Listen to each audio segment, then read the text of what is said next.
What's up, guys? It's Rory, and in this video, I'm going to show you behind the scenes one of the trainings that I do on a weekly basis with my clients. And so this client was struggling with sales, specifically how to ask better questions to get more powerful answers from his clients. And so you're going to learn two things. You're going to learn about a different way to break down your sales process, and you are also going to learn the questions we ask. And so I actually am going to go through a role play where I show what questions I would ask in order to elicit positive answers, and the order in which I ask the questions, which draws out the most emotionally significant flow to the conversations.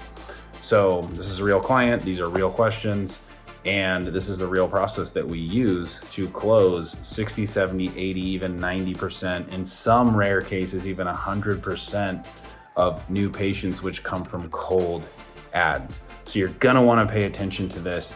If you wanna close everyone that walks into your office without being slimy, without being salesy, without using old school used car salesman tactics, just by having a very quality structured conversations, you are gonna love this one. My question is, just in the, between, I'm a chiropractor, so the day one process, and when somebody comes in with their initial complaint, the things that they're experiencing, what would you say is the best way to truly pull out the reason that they're in the office? Because it's their main complaint, my back pain, my neck pain, whatever that is. Just for the success of the day two process, what do you find to be the best way of pulling out really how that's impacting their life? I've gone for even directly asking that, what would be different if I could snap my fingers and this was gone right now, what would be different about your life? Think about a day where this is at its worst. Like how does this affect your job? How does this affect you at home with your kids? All those different things. And some of the more challenging people that I'll get for day two, for the close of everything, we weren't really able to connect anywhere past just that pain point that they experienced initially. So what do you find to be the most successful way of doing that? Yeah. So have you been through my sales training yet? Yeah, I've gone through the sales training. Yeah. The biggest thing, I wouldn't do it on day one. On day one, I would keep it clinical, and then I would want to do that on day two. So that's how we structure it. And the reason for that is because the purpose of emotional questions is because people make decisions on emotion and they justify with logic, right? And so what you're doing is you're putting them in a state where they're really thinking about what matters most. And in all of our lives, it is the emotional things that matter most, right? This is just true. Like, whatever it is that you want in your life or whatever it is that you're running away from in your life, they are feelings, right? They're things that you feel. And if you don't feel it at an emotional level, you don't really want it that bad, right? So that's why we want to do that on day two, because if you do it on day one, they're not in that emotional state. They don't stay in the same emotional state for 24, 48 hours, right? So that's the purpose of doing it that way. And I would say the biggest thing is the order in which you ask the questions and the tone of voice in which you ask the questions. Now, when you just were talking to me, your tone of voice sounds pretty good just when you're speaking to me. But making the beginning of the conversation really focused on the downside, right? So, hey, man, I guess I could just kind of role play it with you. So what did you come in for? What's your main symptoms? So let's just say I have a lot of these, especially this time of year. So I'm a landscaper. I've got significant lower back pain. I'm just experiencing it every day. Got it. Okay. All right. So let me think, where do I want to start this? So the beginning of the conversation, I really want to be focused on the pain. So I'll just start at the beginning. So, Hey, so Billy, based on the conversation and what we went through last time, do you feel like you have any additional clarity on what you're needing next to get out of pain and ultimately, reach your health goals? Yeah, I believe so. Okay, perfect. Like what kind of sticks out to you as far as what you're needing? So it seems like based on what we talked about that I probably need one of these adjustments. There's something that's going on in my back right here that needs to be corrected. For sure, for sure. Yeah, and I found some things and we can go through that. Just out of curiosity, right? So I know we kind of just talked about the back pain, the low back pain, and sometimes it's shooting down the leg a little bit and that kind of thing. Just so I can kind of understand where you're coming from and sort of how it's affecting you. What is it keeping you from being able to do? Well, I wouldn't say it's necessarily keeping me from being able to do anything. I go through my day, I just push through it, but it's definitely not comfortable. Got it. And on a scale of 1 to 10, like, how would you rate it? It depends on the day, but I mean, it could be a 7 or 8. Yeah, rough. Yeah, but you're a tough guy, so you're soldiering through. So, what would you say? Like, does it affect anything such as like sleeping at night or anything like that? No, I work pretty hard through the day, so I'm pretty tired by the time that I lay down at night. But when I wake up in the morning, sometimes I can feel achy getting out of bed. Okay. Well, good for you, man. I mean, I wish I could say the same thing, man. If I wish I could work as hard as you and just hit the pillow and fall asleep. All right. Now, as far as like how long this has been going on for, I know you said it's sort of like on and off, but how long have you been noticing it for? I mean, probably 3 years at this point. Okay. Okay. And do you know anyone else who's dealt with like long-term back pain? Yeah, I mean, I work with a bunch of guys who've had the same type of stuff. Yeah, yeah. I know we see a lot of, you're in landscaping, right, Billy? Yeah. Yeah, we deal with a lot of folks who are in landscaping, construction, just those really labor intensive jobs. What do you usually see with them, like as time goes, like does it get better or does it get worse and they get less and less capable as they age? It depends on the guy, but I'd say most of the time people get worse. Some people have had chiropractic care, and that's why I'm here, because I know people have done really well with it. Other people have said they tried it and it didn't work, and they've had back surgery or things like that. Everybody's a little bit different.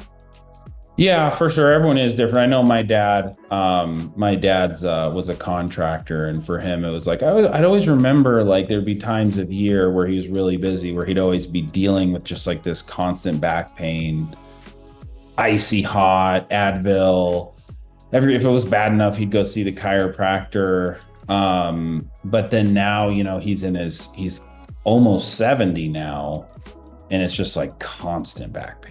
Like it's just always there. That's kind of what we always want to try to avoid. And it's good that you're here now because you can get in front of that, and really work on it. Cause these things do, what the term, we talked about this last time, degenerative means.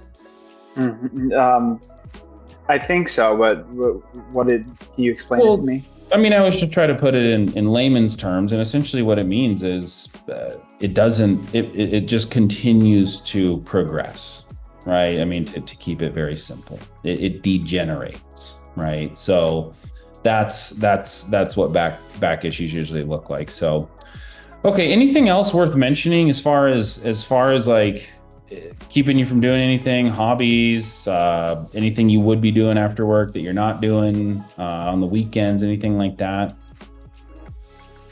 Not so much. Sitting down, sitting in my truck can be uncomfortable, but really that's it. It's uncomfortable. It's uncomfortable. I'm just dealing with it a lot.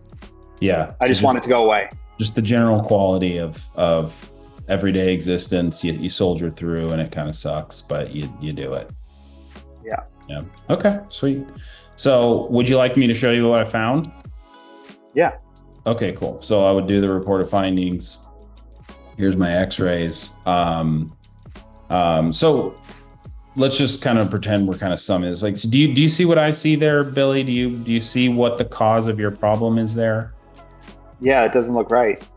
Right, exactly. It's pretty obvious when you see it on the pictures, right? Now how long, if you I don't know if you remember the info from last time, but how long do you remember it usually takes to get to this point that we're seeing here?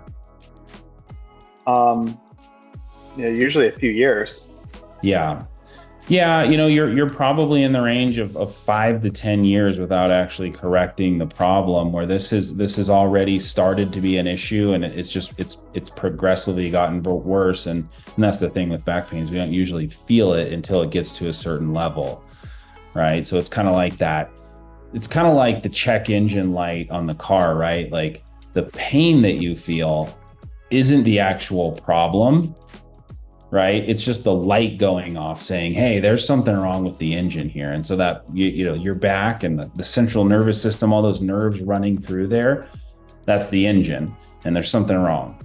And now you're feeling the pain. So it's gotten bad enough for that check engine light to go off. So that's kind of exactly what you're experiencing there. So, I'm curious, man, like, has anything shifted recently? Because I know you said like you've been noticing it for years. Has anything shifted recently that's made this more of an issue now, though? It's the start of the season, and I've been dealing with this for a long time. And I just happened, I saw your ad, so I've heard people have had good experiences, and I thought it was about time that I just tried something out. Okay, cool. So no real shift for you. I mean, it's about the same as it has been, and I'd say it's been worse. It's continued to get worse, but it's pretty similar to what it has been. It's always there in some form. Okay, gotcha. And so like when it comes to kind of you, right? Because we really believe that healthcare, being well, you're a human being, and all of this, everything works together in your life, and we want to treat whole humans here. So like, what would you say your biggest goal is, as far as, what would change for you, if you didn't have this pain? I mean, my day at work would be easier. Okay. I would just feel better.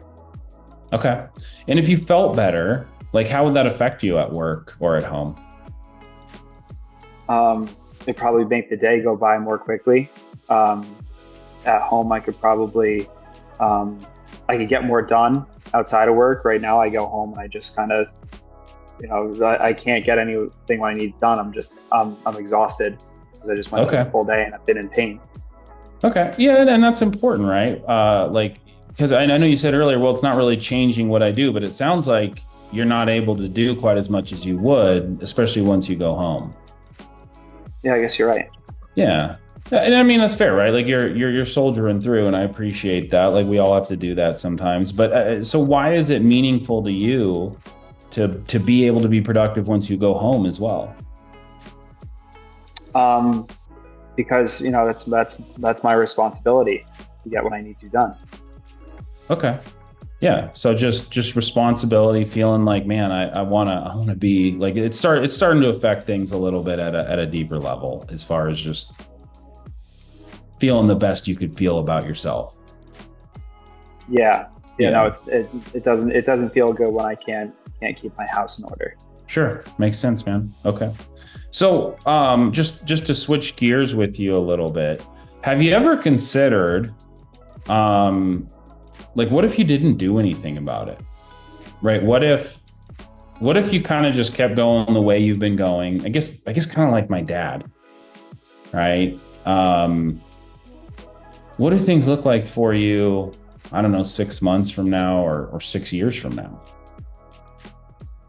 Well, I may not be able to do the things. I may not be able to work at all, or I may even have to, have surgery like some of those other guys I know. Sure. Yeah. Yeah. And I mean, is that an option for you at all? How do you mean? Well, I just mean like, is it an option for you to accept ultimately that possible outcome of not being able to do things or potentially even having surgery?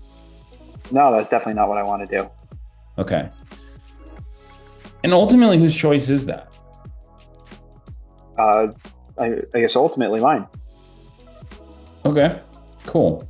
Yeah, man, I agree, right? And that's really what I need to hear from you, because the big thing here that we care about is like patients who take personal responsibility for like, man, I want to be well. I have strong goals. I care about being the man I'm meant to be. And I care about really achieving, like being at 100%.